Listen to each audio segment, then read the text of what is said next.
பிரச்சனைன்னு பார்த்தீங்கன்னா environmental protection act and the wild life protection act அப்படின்ற 2 ஆக்ட் இருக்கு.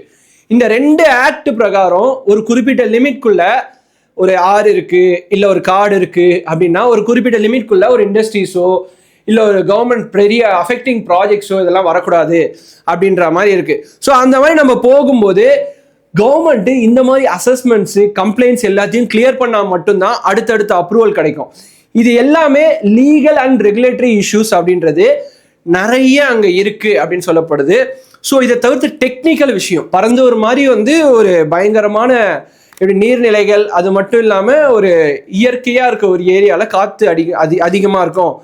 அது மட்டும் இல்லாமல் வெட்லேண்ட் அப்படின்றதுனால ஃப்ளைட் டேக் ஆஃபுக்கும் லேண்டிங்க்கும் நிறைய ப்ராப்ளம்ஸ் வரும் அப்படின்ற மாதிரி நான் சொல்லலைங்க.